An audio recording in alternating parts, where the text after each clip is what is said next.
Hi hello ಎಲ್ಲರಿಗೂ ನಮಸ್ತೆ. ನೀವು ನೋಡ್ತಾ ಇದ್ದೀರಾ info with Vicky YouTube channel. ಯಾರ್ಯಾರು KCET 2024 ಆಪ್ಷನ್ ಎಂಟ್ರಿಯನ್ನು ಮಾಡಬೇಕು ಅಂತ ಹೇಳ್ತಾ ಇದ್ರು, ನೀವೇನಾದರೂ ಆಪ್ಷನ್ ಎಂಟ್ರಿ ಮಾಡೋಕ್ಕಿಂತ ಮುಂಚೆ ಈ ವಿಡಿಯೋನ ನೀವು ನೋಡಿದ್ರೆ ನೀವು ಯಾವ ರೀತಿಯಾಗಿ ಆಪ್ಷನ್ ಎಂಟ್ರಿಯನ್ನು ಮಾಡಬೇಕು, ಮುಂದೆ ಏನೇನು ಪ್ರೋಸೆಸ್ ಇರುತ್ತೆ ಅನ್ನುವಂಥ ಐಡಿಯಾ ಬರುತ್ತೆ. ಮತ್ತು ಕೆಲವು ವಿದ್ಯಾರ್ಥಿಗಳಿಗೆ ಕರೆಕ್ಟಾಗಿ ಆಪ್ಷನ್ ಎಂಟ್ರಿ ಮಾಡದಿರೋ ಕಾರಣದಿಂದ ಅವರಿಗೆ ಸರಿಯಾಗಿರುವಂಥ ಕಾಲೇಜ್ಗಳು ಸಹ ಸಿಗದೇ ಇರೋ ಚಾನ್ಸಸ್ ಇರುತ್ತೆ. ಹಾಗಾಗಿ ಅವರ ಕಾಲೇಜನ್ನು ಸೆಲೆಕ್ಟ್ ಮಾಡ್ಕೊಳ್ಳೋ ನಿಟ್ಟಿನಲ್ಲಿ ಈ ಆಪ್ಷನ್ ಎಂಟ್ರಿ ಅನ್ನೋದು ತುಂಬ ಇಂಪಾರ್ಟೆಂಟಾಗಿ ಕರೆಕ್ಟಾಗಿ ಮಾಡಬೇಕಾಗತ್ತೆ. ಅದನ್ನು ಯಾವ ರೀತಿಯಾಗಿ ಮಾಡೋದು ಎಲ್ಲವೂ ಸಹ ಈ ವಿಡಿಯೋದಲ್ಲಿ ನೋಡೋಣ. ನಿಮಗೆ ಇನ್ಫಾರ್ಮೇಷನ್ ಫುಲ್ಲು ಗೊತ್ತಾಗಬೇಕು ಅಂತಂದರೆ ವಿಡಿಯೋನ ಫುಲ್ ನೋಡಿ. ಅರ್ಧಂಬರ್ಧ ಓಡಿಸ್ಕೊಂಡು ನೋಡಿದ್ರೆ ನಿಮಗೆ ಆಪ್ಷನ್ ಎಂಟ್ರಿ ಹೇಗೆ ಮಾಡೋದು ಅಂತ ಗೊತ್ತಾಗಲ್ಲ. ಹಾಗೆ ನಿಮ್ಮ ಚಾನಲ್ಗೆ ಸಬ್ಸ್ಕ್ರೈಬ್ ಮಾಡಿಲ್ಲ ಅಂದರೆ ಸಬ್ಸ್ಕ್ರೈಬನ್ನು ಮಾಡ್ಕೊಳ್ಳಿ. ನಿಮಗೆ ಫ್ಯೂಚರಲ್ಲಿ ಈ ಚಾನಲ್ ತುಂಬ ಉಪಯುಕ್ತ ಆಗುತ್ತೆ, ಯಾಕಂದರೆ ಸ್ಕಾಲರ್ಶಿಪ್ ಅಪ್ಡೇಟು ಸಹ ಈ ಚಾನಲಲ್ಲಿ ಸಿಗುತ್ತೆ. ಹಾಗಾಗಿ ಮರಿದೇ ಸಬ್ಸ್ಕ್ರೈಬ್ ಮಾಡಿ. ಆಗ ಸಬ್ಸ್ಕ್ರೈಬ್ ಮಾಡೋ ಜೊತೆಗೆ ಇಂಥ ಯೂಸ್ಫುಲ್ ವಿಡಿಯೋಗೆ ಒಂದೊಂದು ಲೈಕ್ನ ಕೊಟ್ಬಿಡಿ. ನಿಮಗೆ ಆಪ್ಷನ್ ಎಂಟ್ರಿ ಯಾವ ರೀತಿಯಾಗಿ ಮಾಡೋದನ್ನು ನಿಮಗೆ ತಿಳಿಸ್ಕೊಡ್ತೀನಿ ನೋಡಿ. ಈ ಆಪ್ಷನ್ ಎಂಟ್ರಿ ವಿಡಿಯೋನ ಬಿಡುಗಡೆ ಮಾಡಿರುವಂಥವ್ರು ಅಫಿಷಿಯಲಿ KEA ಕಡೆಯಿಂದನೇ ಈ ವಿಡಿಯೋನ ಬಿಡುಗಡೆ ಮಾಡಿದ್ದಾರೆ. ಅದು 2023ರಲ್ಲಿ ಈ ವಿಡಿಯೋನ ಬಿಡುಗಡೆ ಮಾಡಿರುವಂಥದ್ದು. ನಿಮಗೆ 2023ರಲ್ಲಿ ಯಾವ ರೀತಿಯಾಗಿ ಆಪ್ಷನ್ ಎಂಟ್ರಿ ಪ್ರೊಸೆಸ್ ಇತ್ತೋ ಈ ಸಲನೂ ಅದೇ ರೀತಿಯ ಪ್ರೊಸೆಸ್ ಇರುತ್ತೆ. ಈ ವಿಡಿಯೋನ ನೀವು ನೋಡಿ ಈ ಸಲನೂ ಸಹ KCET ಆಪ್ಷನ್ ಎಂಟ್ರಿಯನ್ನು ಮಾಡ್ಕೋಬೋದಾಗಿರುತ್ತೆ. ಹಾಗಾಗಿ ಎಲ್ಲ ರೀತಿಯ ಇನ್ಫಾರ್ಮೇಷನ್ ಬೇಕು ಅಂತಂದರೆ ವಿಡಿಯೋನ ಫುಲ್ಲು ನೋಡಿ. ಈಗ ನಿಮಗೆ ಆ ವಿಡಿಯೋನ ಪ್ಲೇ ಮಾಡಿ ತೋರಿಸ್ತೇನೆ ನೋಡಿ. ಕರ್ನಾಟಕ ಸರ್ಕಾರದ ನಿರ್ದೇಶನದಂತೆ ಕರ್ನಾಟಕ ಪರೀಕ್ಷಾ ಪ್ರಾಧಿಕಾರವು ವಿವಿಧ ವೃತ್ತಿಪರ ಕೋರ್ಸುಗಳ ಪ್ರವೇಶಾತಿಗೆ ಆನ್ಲೈನ್ ಮೂಲಕ ಸೀಟು ಹಂಚಿಕೆಯನ್ನು ಮಾಡುತ್ತಿದೆ. 2023ನೇ ಸಾಲಿನ ವೈದ್ಯಕೀಯ, ದಂತವೈದ್ಯಕೀಯ, ಇಂಜಿನಿಯರಿಂಗ್, ವೆಟರ್ನರಿ, ಕೃಷಿ ವಿಜ್ಞಾನ, ನರ್ಸಿಂಗ್, ಫಾರ್ಮಸಿ ಮುಂತಾದ ಕೋರ್ಸುಗಳ ಪ್ರವೇಶಾತಿಗೆ ಆನ್ಲೈನ್ ಮೂಲಕ ಸೀಟು ಹಂಚಿಕೆಗೆ ಅಭ್ಯರ್ಥಿಗಳು ಯಾವ ರೀತಿ ಆಪ್ಷನ್ಸ್ಗಳನ್ನು ಆನ್ಲೈನ್ ಮೂಲಕ ದಾಖಲಿಸಬೇಕು ಎಂಬುದರ ಬಗ್ಗೆ ಈ ಒಂದು ವಿಡಿಯೋ ಚಿತ್ರಣವನ್ನು ನಿಮಗೆ ನೀಡಲಾಗುತ್ತಿದೆ.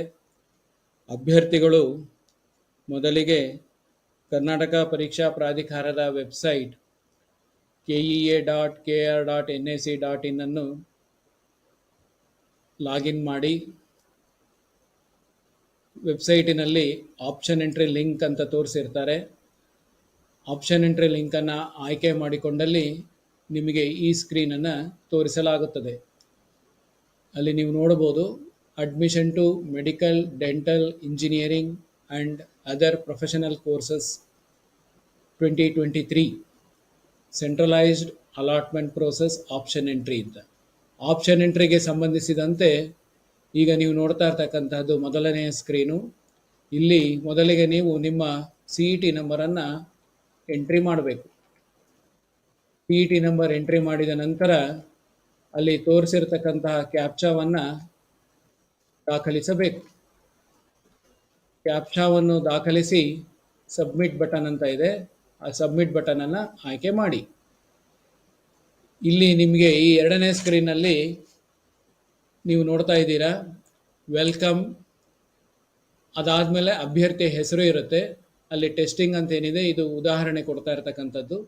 ಅಲ್ಲಿ ಅಭ್ಯರ್ಥಿಯ ಹೆಸರು ಬರುತ್ತೆ. ಅದಾದಮೇಲೆ ಅಭ್ಯರ್ಥಿಯ CET ನಂಬರ್ ಕೂಡ ತೋರಿಸ್ತಾರೆ. ನಂತರ ಅಭ್ಯರ್ಥಿಯು ಯಾವ ವಿಭಾಗಗಳಿಗೆ ಎಷ್ಟು ಡಿಸಿಪ್ಲಿನ್ಗಳಿಗೆ ಅರ್ಹತೆ ಪಡೆದಿದ್ದಾರೆ ಅಷ್ಟು ಡಿಸಿಪ್ಲಿನ್ಗಳ ರ್ಯಾಂಕ್ ಕೂಡ ಅಲ್ಲಿ ಡಿಸ್ಪ್ಲೇ ಆಗ್ತದೆ. ಇದಾದ ಮೇಲೆ ನೀವು ಎಡಭಾಗದಲ್ಲಿ ನೋಡಬಹುದು CET number, application number, secret key code, new password, confirm password, email ID, secret hint question, answer for secret question. ಇವೆಲ್ಲವುಗಳನ್ನು ನೀವು ಒಂದಾದ ನಂತರ ಪ್ರತಿಯೊಂದು ಫೀಲ್ಡನ್ನು ನೀವು ಎಂಟ್ರಿ ಮಾಡಬೇಕು. ಮೊದಲಿಗೆ ಅಪ್ಲಿಕೇಶನ್ ನಂಬರ್. ಅಪ್ಲಿಕೇಶನ್ ನಂಬರ್ ನಿಮಗೆ ವೆರಿಫಿಕೇಷನ್ ಸ್ಲಿಪ್ಪಲ್ಲಿ ಪ್ರಿಂಟ್ ಮಾಡಿರ್ತಾರೆ. ನೀವು ಡೌನ್ಲೋಡ್ ಮಾಡಿರ್ತಕ್ಕಂತಹ ವೆರಿಫಿಕೇಷನ್ ಸ್ಲಿಪ್ಪಲ್ಲಿ ನಿಮಗೆ ಅಪ್ಲಿಕೇಶನ್ ನಂಬರ್ ಸಿಗುತ್ತೆ. ನೀವು ಅರ್ಜಿ ನಮೂನೆಯಲ್ಲಿ ಏನು ತಗೊಂಡಿದ್ದೀರಿ ಅಪ್ಲಿಕೇಶನ್ ನಂಬರನ್ನು, ಆ ಅಪ್ಲಿಕೇಶನ್ ನಂಬರನ್ನು ಇಲ್ಲಿ ಎಂಟ್ರಿ ಮಾಡಬಾರ್ದು. ವೆರಿಫಿಕೇಷನ್ ಸ್ಲಿಪ್ಪಲ್ಲಿ ತೋರಿಸಿರ್ತಕ್ಕಂತಹ ಅಪ್ಲಿಕೇಶನ್ ನಂಬರನ್ನು ಇಲ್ಲಿ ದಾಖಲಿಸಬೇಕು. ಅದೇ ರೀತಿ secret key code, secret key code ಸಹ ನಿಮಗೆ ವೆರಿಫಿಕೇಷನ್ ಸ್ಲಿಪ್ಪಲ್ಲಿ ತೋರಿಸಿರ್ತಾರೆ, ಪ್ರಿಂಟ್ ಮಾಡಿರ್ತಾರೆ. ಆ ಸೀಕ್ರೆಟ್ ಕೀ ಕೋಡನ್ನು ನೀವು ಅಲ್ಲಿ ಎಂಟ್ರಿ ಮಾಡಬೇಕು. ಈ ಅಪ್ಲಿಕೇಶನ್ ನಂಬರ್ ಅಥವಾ ಈ ಸೀಕ್ರೆಟ್ ಕೀ ಕೋಡ್ ಅಥವಾ ಈಗ ನೀವು ಎಂಟ್ರಿ ಮಾಡ್ತಕ್ಕಂಥ ನ್ಯೂ ಪಾಸ್ವರ್ಡ್ ಏನಿದೆ, ಇದನ್ನು ಬೇರೆ ಯಾರೊಂದಿಗೂ ಕೂಡ ನೀವು ಅದನ್ನು ಶೇರ್ ಮಾಡಬೇಡಿ, ಯಾರಿಗೂ ಕೂಡ ತಿಳಿಸಬಾರದು, ಬಹಿರಂಗಪಡಿಸಬಾರದು. Application number, secret key code ಮತ್ತು ಈ ಪಾಸ್ವರ್ಡ್ ಏನಿದೆ, ಇದು ಮುಂದಿನ ಎಲ್ಲ ಸೀಟು ಹಂಚಿಕೆಯ ಪ್ರಕ್ರಿಯೆಗೆ ಅತ್ಯವಶ್ಯಕವಾಗಿರುತ್ತೆ. ಸೊ ಆದ್ದರಿಂದ application number, secret key code ಮತ್ತು ಪಾಸ್ವರ್ಡನ್ನು ಬೇರೆ ಯಾರಿಗೂ ನೀವು ಶೇರ್ ಮಾಡಬೇಡಿ. ಇದಾದ ಮೇಲೆ ಆ ಇಮೇಲ್ ಐ ಡಿ ಅಂತ ಏನಿದೆ, ಅಲ್ಲಿ ನಿಮ್ಮ ವ್ಯಾಲಿಡ್ ಇಮೇಲ್ ಐ ಡಿಯನ್ನು ಎಂಟ್ರಿ ಮಾಡಿ. ನಂತರ ಸೀಕ್ರೆಟ್ ಹಿಂಟ್ ಕ್ವಶನ್ ಅಂತ ಇದೆ, ಅಲ್ಲಿ ತೋರಿಸ್ತಿರತಕ್ಕಂತಹ ಸೀಕ್ರೆಟ್ ಕ್ವಶನ್ಗಳಲ್ಲಿ ನಿಮಗೆ ಯಾವುದು ಸೂಕ್ತ ಅನಿಸುತ್ತೆ ಆ ಸೀಕ್ರೆಟ್ ಕೀ ಕ್ವಶನನ್ನು ಆಯ್ಕೆ ಮಾಡ್ಕೊಳ್ಳಿ ಮತ್ತು ಅದಕ್ಕೆ ಸೂಕ್ತವಾದ ಉತ್ತರ ಆನ್ಸರನ್ನು ಕೂಡ ಅಲ್ಲಿ ಟೈಪ್ ಮಾಡಿ. ನೀವು ಏನು ಆನ್ಸರನ್ನು ಕೊಡ್ತೀರಿ ಅದನ್ನು ಒಂದು ಕಡೆ ಬರೆದಿಟ್ಕೊಳ್ಳಿ. ನಂತರ ಲಾಗಿನ್ ಅಂತ ಇದೆ, ಆ ಲಾಗಿನನ್ನು ನೀವು ಪ್ರೆಸ್ ಮಾಡಬೇಕು. ಸೊ ಲಾಗಿನ್ ಪ್ರೆಸ್ ಮಾಡಿದಾಗ ನಿಮಗೆ ಇಲ್ಲಿ ಮುಂದಿನ ಸ್ಕ್ರೀನ್ನಲ್ಲಿ ನಿಮಗೆ ಆಪ್ಷನ್ ಎಂಟ್ರಿ ಅಂತ ಒಂದು ಸ್ಕ್ರೀನು, ಅಲಾಟ್ಮೆಂಟ್ ಅಂತ ಮಧ್ಯಭಾಗದಲ್ಲಿ, ಕೊನೆಯದಾಗಿ ನಿಮಗೆ ಅಕೌಂಟ್ ಸೆಟ್ಟಿಂಗ್ಸ್ ಅಂತ ಇರುತ್ತೆ. ಈಗ ಮೊದಲನೇಗೆ ನಾವು ಆಪ್ಷನ್ ಎಂಟ್ರಿ ಬಗ್ಗೆ ತಿಳ್ಕೊತಾ ಇದ್ದೀವಿ. ಆಪ್ಷನ್ ಎಂಟ್ರಿಯಲ್ಲಿ ನಿಮಗೆ candidates option entry example, option worksheet, detailed option worksheet, print option report, short detailed ಅಂತ ಇಷ್ಟು ನಿಮಗೆ ಸಬ್ ಟ್ಯಾಬ್ಸನ್ನು ಅಲ್ಲಿ ಕೊಟ್ಟಿರ್ತಾರೆ. ಸೊ ಈಗ ನೀವು ಮೊದಲಿಗೆ ಕ್ಯಾಂಡಿಡೇಟ್ ಆಪ್ಷನ್ ಎಂಟ್ರಿನ ನೀವು ಆಯ್ಕೆ ಮಾಡ್ಕೊಳ್ಳಿ. ಕ್ಯಾಂಡಿಡೇಟ್ಸ್ ಆಪ್ಷನ್ ಎಂಟ್ರಿನ ನೀವು ಆಯ್ಕೆ ಮಾಡಿಕೊಂಡು ಕ್ಯಾಂಡಿಡೇಟ್ ಆಪ್ಷನ್ ಎಂಟ್ರಿ ಅಂತ ಸೆಲೆಕ್ಟ್ ಮಾಡಿದ ನಂತರ ಅಭ್ಯರ್ಥಿಗಳಿಗೆ option entry screen, modify selected option screen, view selected option screen ಅಂತ ತೋರಿಸಲಾಗುತ್ತೆ. ಆಪ್ಷನ್ ಎಂಟ್ರಿ ಸ್ಕ್ರೀನಲ್ಲಿ ಅಭ್ಯರ್ಥಿ ಎಷ್ಟು ವಿಭಾಗಗಳಿಗೆ ಅರ್ಹತೆ ಪಡೆದಿದ್ದಾರೆ ಅಷ್ಟು ವಿಭಾಗಗಳ ಟ್ಯಾಬ್ಸನ್ನು ಅಲ್ಲಿ ಕೊಡ್ತಾರೆ. ಮೆಡಿಕಲ್, ಡೆಂಟಲ್, ಆಯುಷ್, ಯೋಗ, ನ್ಯಾಚುರೋಪತಿ, ಇಂಜಿನಿಯರಿಂಗ್, ಆರ್ಕಿಟೆಕ್ಚರ್, ಈ ಥರ ನಿಮಗೆ ಈ ಕೋರ್ಸುಗಳಲ್ಲಿ ಯಾವ ಕೋರ್ಸುಗಳು ಬೇಕು, ಮೊದಲನೆಯದಾಗಿ ನಿಮ್ಮ ಆದ್ಯತೆ ಏನು ಅನ್ನೋದನ್ನು ನೀವು ಅಲ್ಲಿ ಸೆಲೆಕ್ಟ್ ಮಾಡ್ಕೋಬೇಕು. ಉದಾಹರಣೆಗೆ 2-3 ವಿಭಾಗಗಳಲ್ಲಿ ನೀವು ರ್ಯಾಂಕ್ ಪಡೆದಿದ್ದರೆ ಮೆಡಿಕಲ್, ಇಂಜಿನಿಯರಿಂಗ್, ಆರ್ಕಿಟೆಕ್ಚರ್ ಅಥವಾ ವೆಟರ್ನರಿ ಸೈನ್ಸ್, ಇದರಲ್ಲಿ ನಿಮಗೆ ಮೊದಲು ಯಾವುದು ಬೇಕು, ಮೊದಲು ಮೆಡಿಕಲ್ ಬೇಕಾ, ಮೆಡಿಕಲನ್ನು ನೀವು ಆಯ್ಕೆ ಮಾಡ್ಕೋಬಹುದು. ಅಥವಾ ಇಂಜಿನಿಯರಿಂಗ್ ಬೇಕಾ, ನೀವು ಇಂಜಿನಿಯರಿಂಗನ್ನು ಆಯ್ಕೆ ಮಾಡ್ಕೋಬಹುದು.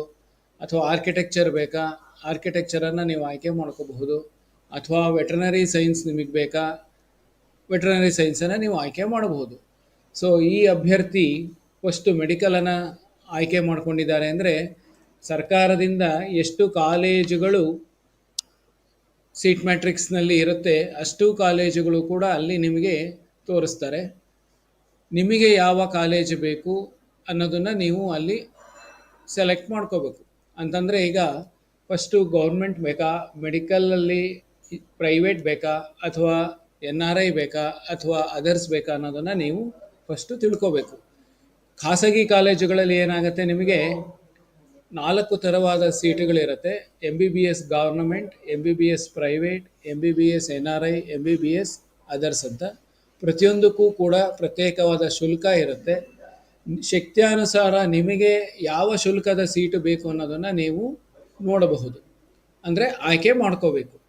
ಮೊದಲನೇದಾಗಿ ನಿಮಗೆ ಗೌರ್ಮೆಂಟ್ ಕಾಲೇಜುಗಳಲ್ಲಿ ಸೀಟು ಬೇಕು ಅಂತಂದರೆ, ಉದಾಹರಣೆ ನಿಮಗೆ ಮೊದಲ ಆದ್ಯತೆ ಬೆಂಗಳೂರು ಮೆಡಿಕಲ್ ಕಾಲೇಜ್ ಆಗಿದ್ದರೆ ಆ ಬೆಂಗಳೂರು ಮೆಡಿಕಲ್ ಕಾಲೇಜಿನ ಮುಂಭಾಗದಲ್ಲಿ ಒಂದು ಬಾಕ್ಸ್ ಕೊಟ್ಟಿದ್ದಾರೆ, ಅಲ್ಲಿ ನೀವು 1 ಅಂತ ನೀವು ಟೈಪ್ ಮಾಡಬೇಕು. ನಂತರ ಮೈಸೂರು ಮೆಡಿಕಲ್ ಕಾಲೇಜ್ ಬೇಕು ಅಂದರೆ ಆ ಮೈಸೂರು ಮೆಡಿಕಲ್ ಕಾಲೇಜಿನ ಬಾಕ್ಸ್ನಲ್ಲಿ 2 ಅಂತ ಟೈಪ್ ಮಾಡಿ. ನಂತರ Mandya institute of medical science ಇದೆ, ಅದು 3ನೇದ ಆಯ್ಕೆ ಆಗಿದ್ದರೆ ನೀವು 3 ಅಂತ ಮಾಡ್ಬೋದು. ಅಥವಾ ನಿಮಗೆ Vijayanagara institute of medical science Ballari ಇದು 3 ಬೇಕು ಅಂದರೆ ನೀವು ಅಲ್ಲಿ 3 ಅಂತ ಟೈಪ್ ಮಾಡ್ಬೋದು. ಆವಾಗ ನೀವು Mandya medical institute of science ಹತ್ರ ಹೋಗಿ ನೀವು ನೆಕ್ಸ್ಟ್ ನಂಬರ್ 4 ಅಂತ ನೀವು ಟೈಪ್ ಮಾಡ್ಬೋದು. ಹೀಗೆ ನಿಮಗೆ ಯಾವ ಕಾಲೇಜುಗಳು ಬೇಕು, ಯಾವ ಆದ್ಯತೆಯಲ್ಲಿ ಬೇಕು, ನೀವು ಅಲ್ಲಿ ಪ್ರಿಯಾರಿಟಿ ನಂಬರನ್ನು ಆ ಕಾಲೇಜಿನ ಮುಂದೆ ಇರತಕ್ಕಂಥ ಬಾಕ್ಸಲ್ಲಿ ನಮೂದಿಸ್ತಾ ಹೋಗಬೇಕು. ಯಾವ ಕ್ರಮಾಂಕದಲ್ಲಿ ಬೇಕು ಅನ್ನೋದನ್ನು ನೀವು ನೋಡ್ಕೊಳ್ಳಿ. ಆ ಕ್ರಮಾಂಕದಲ್ಲಿ ಆ ನಂಬರ್ಗಳನ್ನ ಕೊಡ್ತಾ ಹೋಗಿ. ಈಗ ನೀವು ಅಂಬೇಡ್ಕರ್ ಮೆಡಿಕಲ್ ಕಾಲೇಜಿಗೆ ಬಂದಾಗ ನಿಮಗೆ ಈಗಾಗಲೇ ಹೇಳಿದಂತೆ ಅಲ್ಲಿ 4 ಥರ ಸೀಟ್ ಇದೆ. ಈಗ ನಿಮಗೆ ಗೌರ್ಮೆಂಟ್ ಸೀಟ್ ಮಾತ್ರ ಬೇಕು ಅಂದರೆ ಗೌರ್ಮೆಂಟ್ ಸೀಟಿಗೆ ನಮೂದಿಸಿ. Next Kempegowda institute of medical science ಇದೆ, ಅಲ್ಲಿ ನಿಮಗೆ ಗೌರ್ಮೆಂಟ್ ಸೀಟ್ ಬೇಕು ಅಂದರೆ ಗೌರ್ಮೆಂಟ್ ನಮೂದಿಸಿ. ಅದೇ ರೀತಿ ನೆಕ್ಸ್ಟ್ ನಿಮಗೆ ಬಸವೇಶ್ವರ ಮೆಡಿಕಲ್ ಕಾಲೇಜ್ ಕಾಣುತ್ತೆ, ಅಲ್ಲೂ ಕೂಡ ನೀವು ಗೌರ್ಮೆಂಟ್ ಬೇಕು ಅಂದರೆ ಗೌರ್ಮೆಂಟನ್ನು ನಮೂದಿಸಬಹುದು. ಹೀಗೆ ಒಟ್ಟು 60 ಕಾಲೇಜ್ ಇದೆ ಅಂತಂದರೆ ನೀವು 60 ಆಪ್ಷನ್ಸ್ಗಳನ್ನೂ ಕೂಡ ದಾಖಲಿಸಬಹುದು. ನಂತರ ನಿಮಗೆ ಪ್ರೈವೇಟ್ ಸೀಟುಗಳು ಬೇಕು ಅಂದರೆ ಆ ಪ್ರೈವೇಟ್ ಸೀಟುಗಳು ಏನಿದೆ ಆ ಫೀ ಸ್ಟ್ರಕ್ಚರನ್ನು ನೋಡಿ ನೀವು ನಿಮ್ಮ ಇಚ್ಛೆ ಆಯ್ಕೆಯನ್ನು ಅಲ್ಲಿ ದಾಖಲಿಸಿ. ಇದಾದ ನಂತರ ನೀವೇನು ಮಾಡಿ, ಅಲ್ಲಿ ಸೇವ್ ಅಂಡ್ ಸಬ್ಮಿಟ್ ಬಟನ್ ಅಂತ ಇದೆ, ಆ ಸೇವ್ ಅಂಡ್ ಸಬ್ಮಿಟ್ ಬಟನನ್ನು ಸೆಲೆಕ್ಟ್ ಮಾಡ್ಕೊಳ್ಳಿ, ಆಯ್ಕೆ ಮಾಡ್ಕೊಳ್ಳಿ. ಆಯ್ಕೆ ಮಾಡಿದ ನಂತರ ನಿಮಗೆ ಮಧ್ಯಭಾಗದ ಸ್ಕ್ರೀನಲ್ಲಿ ನೀವು ಯಾವ ಕಾಲೇಜುಗಳನ್ನ ಆಯ್ಕೆ ಮಾಡ್ಕೊಂಡಿದ್ದೀರಿ ಅಷ್ಟು ಕಾಲೇಜುಗಳು ಆದ್ಯತಾ ಕ್ರಮದಲ್ಲಿ ಅದು ತೋರಿಸುತ್ತೆ. ಇಷ್ಟು ಕಾಲೇಜುಗಳನ್ನ ನೀವು ಆಯ್ಕೆ ಮಾಡ್ಕೊಂಡಿದ್ದೀರಾ ಅಂತ ನೀವು ಅಲ್ಲಿ ನೋಡಬಹುದು. ಸೊ ಇದಾದ ನಂತರ ನಿಮಗೆ ಇಂಜಿನಿಯರಿಂಗ್ ಬೇಕು ಅಂದರೆ ಇಂಜಿನಿಯರಿಂಗ್ ಟ್ಯಾಬ್ ಸೆಲೆಕ್ಟ್ ಮಾಡಿ. ಇಂಜಿನಿಯರಿಂಗ್ ಸೆಲೆಕ್ಟ್ ಮಾಡಿದಾಗ ನಿಮಗೆ ಅಲ್ಲಿ ಕೋರ್ಸ್ ಸೆಲೆಕ್ಷನನ್ನು ಮಾಡ್ಕೋಬೇಕು. ನೀವು ಮೊದಲಿಗೆ ನೀವು ಕೋರ್ಸ್ ಬೇಕು, ನಿಮಗೆ ಯಾವ ಕೋರ್ಸ್ ಬೇಕು ಅಂತ ನೀವು ಅಲ್ಲಿ ಸೆಲೆಕ್ಟ್ ಮಾಡ್ಕೊಳ್ಳಿ. ಕಂಪ್ಯೂಟರ್ ಸೈನ್ಸ್ ಬೇಕಾ, ಕನ್ಸ್ಟ್ರಕ್ಷನ್ ಟೆಕ್ನಾಲಜಿ ಅಥವಾ ಎಲೆಕ್ಟ್ರಾನಿಕ್ಸ್ ಆ್ಯಂಡ್ ಕಮ್ಯುನಿಕೇಷನ್, ಈ ಥರ ನಿಮಗೆ ಯಾವುದು ಬೇಕು ಅನ್ನೋದನ್ನು ಕೋರ್ಸನ್ನು ಸೆಲೆಕ್ಟ್ ಮಾಡಿ.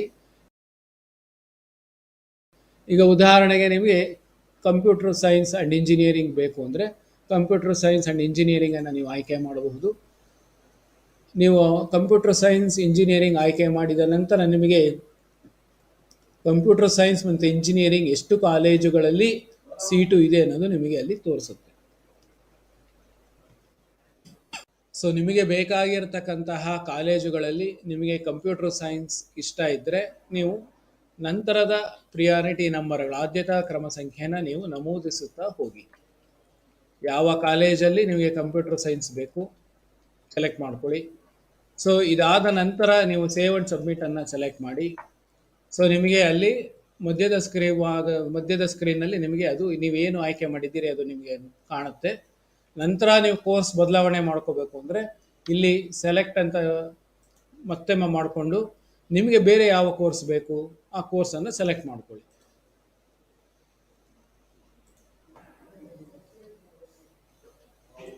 ಸೇವ್ ಅಂಡ್ ಸಬ್ಮಿಟ್ ತಗೊಳ್ಳಿ. ನಂತರ ಎಲೆಕ್ಟ್ರಾನಿಕ್ಸ್ ಆ್ಯಂಡ್ ಕಮ್ಯುನಿಕೇಷನ್ ಬೇಕು ಅಂದರೆ ಎಲೆಕ್ಟ್ರಾನಿಕ್ಸ್ ಆ್ಯಂಡ್ ಕಮ್ಯುನಿಕೇಷನನ್ನು ನೀವು ಆಯ್ಕೆ ಮಾಡ್ಕೋಬಹುದು. ಯಾವ ಕಾಲೇಜುಗಳಲ್ಲಿ ಬೇಕು ಅನ್ನೋದನ್ನು ನೀವು ಆ ಕಾಲೇಜಿನ ಮುಂಭಾಗದಲ್ಲಿ ಇರತಕ್ಕಂಥ ಬಾಕ್ಸಲ್ಲಿ ನಮೂದಿಸುತ್ತಾ ಹೋಗಬೇಕು.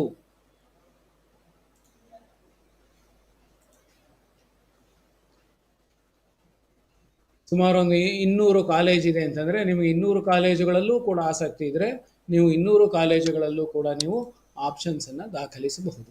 ದಾಖಲಿಸಿದ ನಂತರ ಸೇವ್ ಅಂಡ್ ಸಬ್ಮಿಟ್ ಬಟನನ್ನು ಪ್ರೆಸ್ ಮಾಡಿ ನಿಮಗೆ ಮಧ್ಯಭಾಗದ ಸ್ಕ್ರೀನಲ್ಲಿ ನೀವು ಎಷ್ಟು ಆಪ್ಷನ್ಸನ್ನು ಕೊಟ್ಟಿದ್ದೀರಿ ಅಷ್ಟು ಆಪ್ಷನ್ಸ್ ನಿಮಗೆ ಅಲ್ಲಿ ಡಿಸ್ಪ್ಲೇ ಆಗುತ್ತೆ. ನಂತರ ನೀವೇನು ಮಾಡ್ಬೋದು, ನೀವು ವೆಟರ್ನರಿ ಸೈನ್ಸ್ ಬೇಕು ಅಂದರೆ ವೆಟರ್ನರಿ ಸೈನ್ಸನ್ನು ಸೆಲೆಕ್ಟ್ ಮಾಡಿ ಅಲ್ಲಿ ನೀವು ಪ್ರಿಯಾರಿಟಿ ನಂಬರನ್ನು ನಮೂದಿಸುತ್ತಾ ಹೋಗಬಹುದು.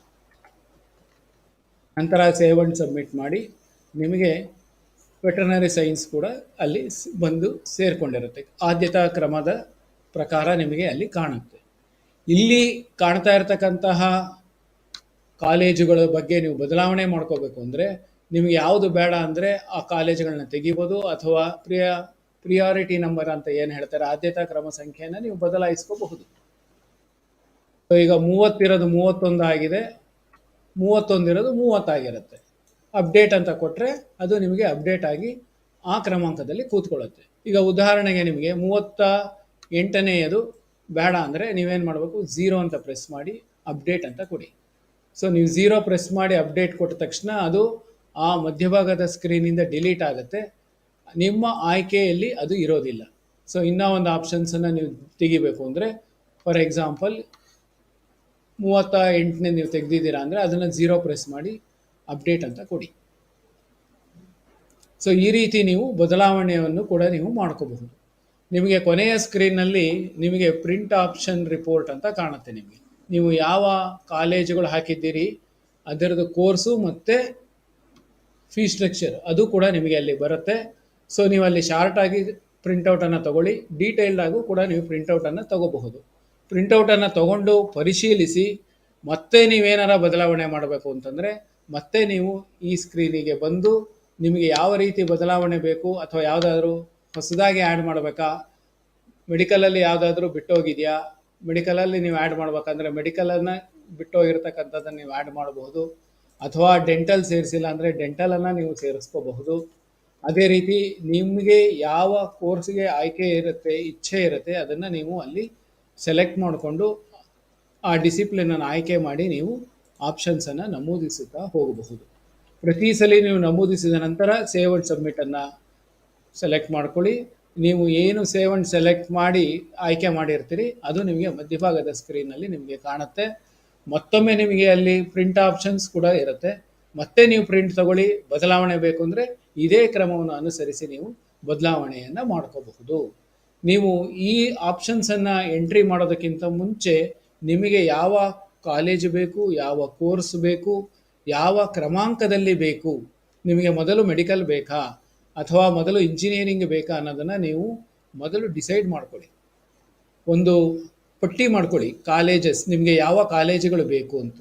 ನಿಮಗೆ ಈ ಪಕ್ಕದ ರೈಟ್ ಸ್ಕ್ರೀನಲ್ಲಿ ಕಾಲೇಜುಗಳ ಲಿಸ್ಟು ಕೂಡ ಇದೆ. Medical colleges, dental, engineering, agriculture, veterinary, food science, pharmacy, ಈ ಥರ ನರ್ಸಿಂಗ್, ಪ್ರತಿಯೊಂದು ಕಾಲೇಜುಗಳು ಕೂಡ ಅಲ್ಲಿ ನಿಮಗೆ ಅಲ್ಲಿ ಡಿಸ್ಪ್ಲೇ ಆಗುತ್ತೆ.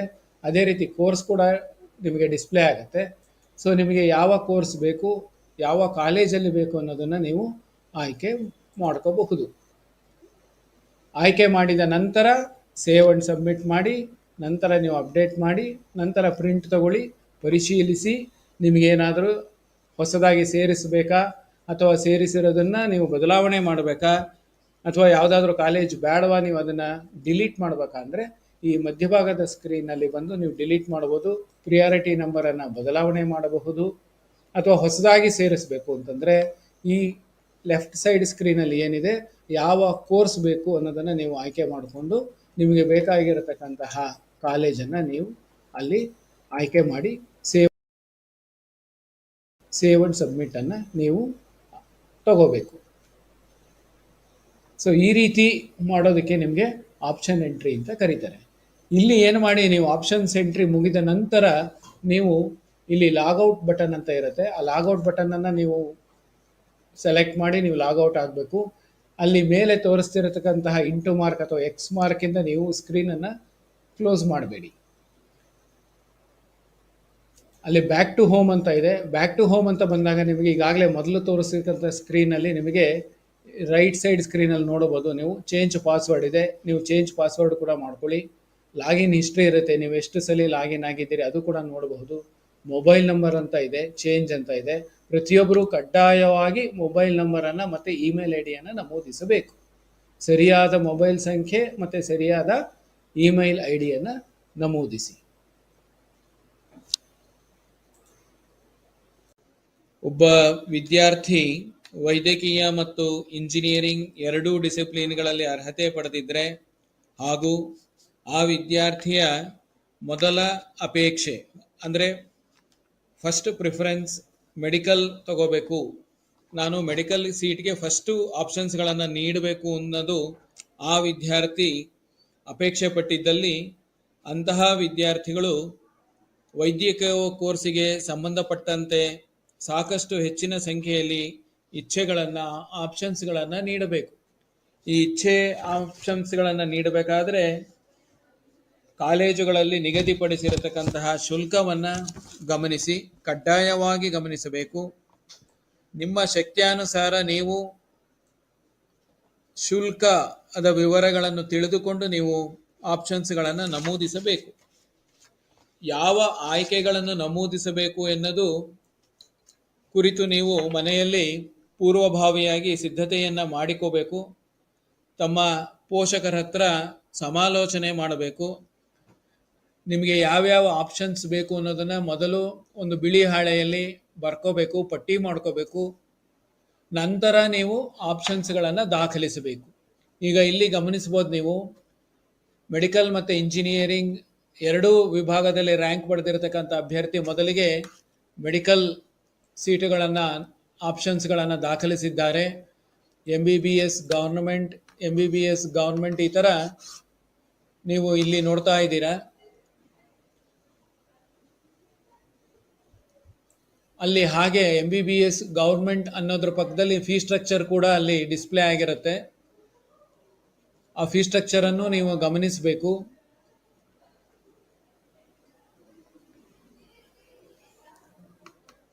ಇಲ್ಲಿ MBBS ಪ್ರೈವೇಟ್ ಅಂತ ಇದೆ, ಇದರದ್ದು ಶುಲ್ಕ ವಿನ್ಯಾಸ ಬೇರೆ ಇದೆ, ನೀವು ಇದನ್ನು ಕೂಡ ಗಮನಿಸಬೇಕು. ಸೊ ಹೀಗೆ ಪ್ರತಿಯೊಂದು ಕಾಲೇಜಿನಲ್ಲಿ ಇರ್ತಕ್ಕಂಥ MBBS ಪ್ರೈವೇಟ್ ಅದರದ ಶುಲ್ಕ ಏನಿದೆ ನೀವು ಇದನ್ನ ಗಮನಿಸಿ. ಇಲ್ಲಿ ತೋರಿಸ್ತಿರ್ತಕ್ಕಂಥ ಆಪ್ಷನ್ಸ್ ಏನಿದೆ ಇದು ಬರೀ ಸ್ಯಾಂಪಲ್ ಅಷ್ಟೇ, ನೀವು ಇದನ್ನೇ ಯೂಸ್ ಮಾಡಬಾರ್ದು. It is only A sample, ಇದನ್ನ ಫಾಲೋ ಮಾಡಬಾರದು. ಸೊ ಇದಾದ ಮೇಲೆ ಅಭ್ಯರ್ಥಿ ಏನು ಮಾಡಿದ್ದಾರೆ, ಮೆಡಿಕಲ್ಗೆ ಸಾಕಷ್ಟು ಸಂಖ್ಯೆಯಲ್ಲಿ ಕೊಟ್ಟಿದ್ದಾರೆ. ಇದಾದ ನಂತರ ಅವರು ಇಂಜಿನಿಯರಿಂಗ್ ಆಪ್ಷನ್ಸ್ ಅನ್ನ ಕೊಟ್ಟಿದ್ದಾರೆ.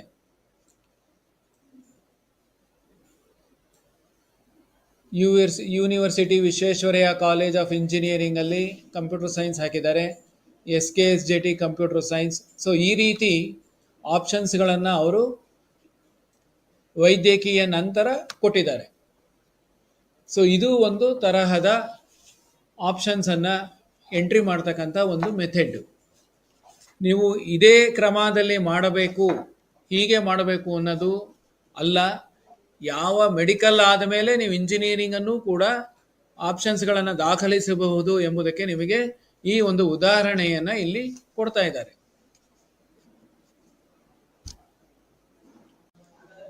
ಇದೇ ರೀತಿ ಒಬ್ಬ ವಿದ್ಯಾರ್ಥಿ ಕೇವಲ ವೈದ್ಯಕೀಯ ಕೋರ್ಸಿಗೆ ಮಾತ್ರ ಆಸಕ್ತಿ ಇದ್ದರೆ ಅಂತಹ ಅಭ್ಯರ್ಥಿ